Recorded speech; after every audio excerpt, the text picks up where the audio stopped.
റൊണാൾഡിൻ്റെ വണ്ടി ഇതേപോലെ ഓടി വന്നങ്ങ് നിന്ന് പോയി, റോഡിലങ്ങ് നിന്ന് പോയി. അത് കഴിഞ്ഞ് വണ്ടി സ്റ്റാർട്ട് ചെയ്യുമ്പോൾ വണ്ടി സ്റ്റാർട്ടാവുന്നില്ല. നോക്കുമ്പോൾ ചാവി ഓൺ ചെയ്ത് കഴിയുമ്പോൾ ഇവിടെ ഒരു ലൈറ്റും കത്തി കാണിക്കുന്നുണ്ട്. ഇവിടെ ഇങ്ങനെ ഈ ലൈറ്റ് കത്തി കാണിക്കുന്നുണ്ട്. അങ്ങനെ റോഡ് സൈഡ് അസിസ്റ്റൻറ്റിനെയൊക്കെ വിളിച്ചു. അവർ വന്നിട്ട് ഇതെല്ലാം നോക്കി 1030 രൂപ അടയ്ക്കാൻ പറഞ്ഞു. അവർ വന്ന് നോക്കാൻ വേണ്ടി. അവരുടെ അടുത്ത് നമ്മൾ പറഞ്ഞ് ഇതിപ്പോഴത്തെ ബാറ്ററിയുടെ കംപ്ലൈൻ്റ് ഇല്ല, ബാറ്ററി അടിച്ചാൽ സ്റ്റാർട്ടാവുന്നില്ല. ബാറ്ററി എടുക്കുന്നുണ്ട്, പുതിയ ബാറ്ററിയാണ് എടുക്കുന്നുണ്ട്. നല്ലപോലെ അവരുടെ അടുത്ത് പറഞ്ഞ് പുതിയ ബാറ്ററിയാണ്, ബാറ്ററി പ്രശ്നമല്ല. അപ്പോൾ 1000 സംതിങ് അടയ്ക്കാൻ പറഞ്ഞു. അവർ 24 റോഡ് സൈഡ് അസിസ്റ്റൻ്റ് വരണതിന് വേണ്ടി അടയ്ക്കാൻ പറഞ്ഞു. എന്നിട്ട് പൈസ അടച്ച് അത് കഴിഞ്ഞ് അവർ വന്ന് നോക്കുന്നു. ഇത് അടിക്കുന്നു, സ്റ്റാർട്ടാവുന്നില്ല.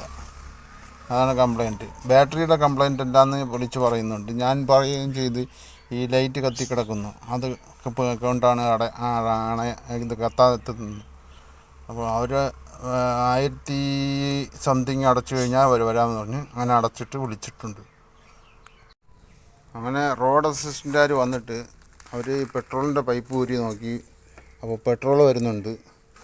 അത് കഴിഞ്ഞ് വേറെ ബാറ്ററി അടിച്ചപ്പോൾ സ്റ്റാർട്ടാവുന്നുണ്ട്. അത് ഞാൻ ആദ്യമേ പറഞ്ഞു ബാറ്ററി ഫുള്ളാണ്, ബാറ്ററി പുതിയ ബാറ്ററിയാണ്.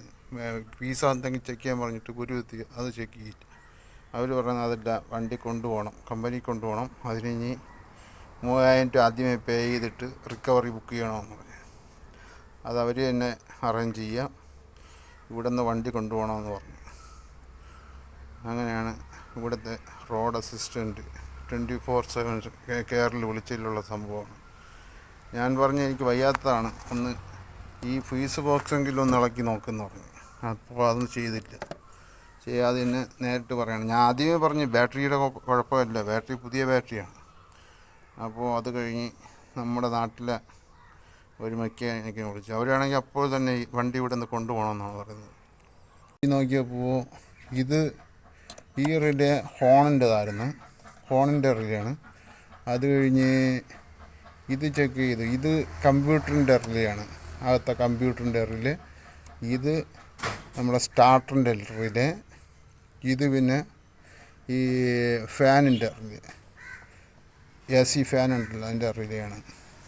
അപ്പോൾ ഇതിൽ ഏതാണ് പോയെന്ന് അറിഞ്ഞാൽ നമ്മൾ ഇളക്കി നോക്കി. അവസാനം ഈ റിലേയാണ് കംപ്ലൈൻ്റായിട്ട് വന്നത്. ഈ റിലേ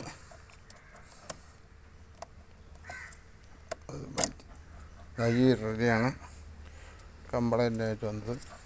അപ്പോൾ ഇതിന് പകരം ഈ ഹോണിൻ്റെ റിലേ ഉണ്ടല്ലോ, അതിനെ ഇളക്കി തൽക്കാലത്തേക്ക് അതിനകത്ത് ഇടുകയാണ്. ഹോണിൻ്റെ റിലേ ഇട്ട് നമുക്ക് ചെക്ക് ചെയ്ത് നോക്കാം. ഹോണിൻ്റെ റിലേയാണ് അത്. താൽക്കാലികമായിട്ട് ഈ ഹോണിൻ്റെ റിലേ ഇവിടെ നിന്ന് എടുത്ത് അവിടെ ഇട്ടു. ഇത് പോയ റിലേയാണ്. അപ്പോൾ ഇനി ഒന്ന് ചെക്ക് ചെയ്ത് നോക്കാം. ഓൺ ചെയ്യണം.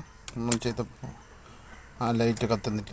ഇത് ലൈറ്റ് അണഞ്ഞ് കമ്പ്യൂട്ടറിൻ്റെ ലൈറ്റ് അണഞ്ഞ്. ഇനി സ്റ്റാർട്ട് ചെയ്ത് നോക്കാം. സ്റ്റാർട്ടായി. ഇതിനാണ് അവർ നിർബന്ധമായിട്ട് നമുക്ക് ഇവിടെ തന്നെ കൊണ്ടുപോകണം, കമ്പനി തന്നെ കൊണ്ടുപോകണം. അതിന് അവരുടെ അടുത്ത് പറഞ്ഞ് എനിക്ക് ഒന്നാമത് സുഖമില്ലാത്തതാണ്, ഒന്ന് ആ ഫീസ് ബോക്സ് ഇളക്കി നോക്കാൻ പറഞ്ഞ് ചെയ്തിട്ടില്ല. അവർ പറയുന്നത് 3000 ചില്ലാൻ രൂപയോട് അടച്ചിട്ട് റിക്കവറി അറേഞ്ച് ചെയ്ത് തരാം, അങ്ങനെ കൊണ്ടുപോകണമെന്നാണ്. അപ്പോൾ ഇങ്ങനെയാണ് സംഭവിച്ചത്. ഇത് ഒരു റിലേക്ക് എത്ര രൂപ? 100 രൂപ. ഇവിടെ കിടന്ന ഫോണിൻ്റെ റിലാണ് ഇപ്പോൾ എടുത്തേക്കുന്നത്, താൽക്കാലികമായിട്ട് എടുത്തിട്ടേക്കുന്നത് ഫോണിൻ്റെ റിലേ. ഇവിടെ മറ്റേ ഈ പഴയ റിലേ ഇട്ടേക്കാം. അത് കഴിഞ്ഞ് അവിടെ പോയിട്ട് വേറെ വർക്ക്ഷോപ്പിൽ പോയിട്ട് തൽക്കാലം ഓടിപ്പോവാമല്ലോ. അല്ലെങ്കിൽ റിക്കവറി വാൻ പിടിക്കണമെങ്കിൽ 3500 രൂപ കൊടുക്കണം. ഇത് വർക്ക്ഷോപ്പിൽ ചെന്നിട്ട് ചെക്ക് ചെയ്ത് കമ്പ്യൂട്ടറിൽ നിന്ന് ചെക്ക് ചെയ്ത് നോക്കുന്നത് നല്ലതാണ്. നമുക്ക് വർക്ക്ഷോപ്പ് വരെ ഓടിപ്പോകാൻ എന്തായാലും ഇത് പറ്റും. ഇപ്പോൾ ഫോണ് കാണില്ലെന്നില്ല, ഇതില്ലാത്തതുകൊണ്ട് ഫോണ് കാണില്ല. ഇതാ ഫോണ് എന്നാണ് തോന്നുന്നത്.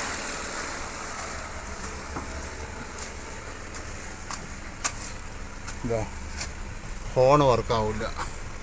വേറെ വണ്ടി സ്റ്റാർട്ടായി എല്ലാം ചെയ്തു. അപ്പോൾ ഇതാണ് ചെയ്യാനുള്ളത്. ഇതിന് അകത്തുള്ള വേറെ എല്ലാ ഫ്യൂസും ഇരിക്കുന്ന ഈ ബോക്സിനകത്താണ്. ഇതിൻ്റെ റൊണാൾഡ് കിഡിൻ്റെ ഫ്യൂസ് ബോക്സ് പറഞ്ഞത് ഈ ഡാഷ്ബോർഡിനകത്താണ്. അപ്പോൾ ഫീസൊക്കെ ആദ്യം ചെക്ക് ചെയ്ത് അതൊന്നും കുഴപ്പമില്ലായിരുന്നു. അത് കഴിഞ്ഞാണ് ഇവരെ വിളിച്ചത്, റോഡ് സൈഡ് അസിസ്റ്റൻറ്റിന്. അപ്പോൾ ഇങ്ങനെയാണ്, ഇതേപോലെയാണ് കാര്യങ്ങൾ. ചെറിയ ചെറിയ കാര്യങ്ങൾക്ക് അറിഞ്ഞുകൂടാമെങ്കിൽ വഴിയിൽ പെട്ടുപോകും. റിലേ ഇളക്കി നോക്കിയപ്പോൾ അതിനകത്ത് കണ്ട ഇവിടെ ചെറിയ പൊട്ടൽ വന്നിട്ടുണ്ട്. അതാണ് അതിൻ്റെ കംപ്ലൈൻറ്റ്. ചെറിയ ഒരു പൊട്ടൽ, ഒരു കമ്പി പൊട്ടിയിരിക്കുന്നുണ്ട്. ഇതാണ് ഇതിൻ്റെ കംപ്ലൈൻ്റ് ആയിരുന്നത്. അപ്പോൾ റോഡ് സൈഡ് അസിസ്റ്റൻ്റ് എന്ന് പറഞ്ഞിട്ട് വരുന്നത് അവർ വെറും ബാറ്ററി മാത്രം ബാക്കപ്പ് ചെയ്യുകയുള്ളൂ എന്നാണ് പറയുന്നത്. വേറെ ഒന്നും അവന് കമ്പ്യൂട്ടർ വെച്ച് ചെക്ക് ചെയ്ത് നോക്കിയാൽ അറിയാമായിരുന്നു. അതുപോലെ ഇതൊന്ന് ഇളക്കി അവർക്കറിയാം, പക്ഷെ അവർ ചെയ്യില്ല. അവർ പറയുന്നത് കമ്പനി കൊണ്ടുപോകണം, അതാണ് റോള്. അപ്പോൾ ഇതാണ്, നമുക്കാണെങ്കിൽ ഗ്യാരണ്ടി കഴിഞ്ഞ വണ്ടി നമുക്ക് പുറത്ത് കൊടുത്ത് ചെയ്താലും കുഴപ്പമില്ല. ഇത് വണ്ടിയെക്കുറിച്ച് അറിഞ്ഞുകൂടാത്തവരെ എങ്ങനെയെല്ലാം പറ്റിക്കപ്പെടും എന്നാണ് എനിക്ക് തോന്നുന്നത്. ഇത് അറിഞ്ഞുകൂടാത്തവരാണെങ്കിൽ എന്ത് ചെയ്യും, അതാണ്. അപ്പോൾ ഇത് ഇനി അഥവാ ആർക്കെങ്കിലും ഇതേപോലെ വഴിയിലായാൽ, മാരുതി ആയാലും സെയിം തന്നെ ആയിരിക്കും. ഈ റിലേ ഒന്ന് അങ്ങോട്ടും ഇങ്ങോട്ടും മാറ്റിയിട്ട് നോക്കുക. സ്റ്റാർട്ടിങ് ട്രബിൾ വരികയാണെങ്കിൽ ആ റിലേ ഒന്ന് ജസ്റ്റ് ഒരു റിലേ എടുത്ത് മാറ്റിയിട്ട് അതേപോലെ ഇളക്കി വേറെ റിലേയിലോട്ട് മാറ്റിയിടുക. അപ്പോൾ സ്റ്റാർട്ടാവും. നിങ്ങൾക്ക് വർക്ക്ഷോപ്പിൽ കൊണ്ടുപോകാം. വർക്ക്ഷോപ്പിൽ കൊണ്ടുപോയി കമ്പ്യൂട്ടറെല്ലാം ചെക്ക് ചെയ്ത് കമ്പ്യൂട്ടറിൽ കൊടുത്ത് രണ്ടാമത് ചെക്ക് ചെയ്ത് രണ്ടാമത് പണി ചെയ്ത് ഓടുക. ഓക്കെ, അപ്പോൾ അടുത്ത വേറൊരു വീഡിയോ ആയിട്ട് വരാം. Okay, bye bye.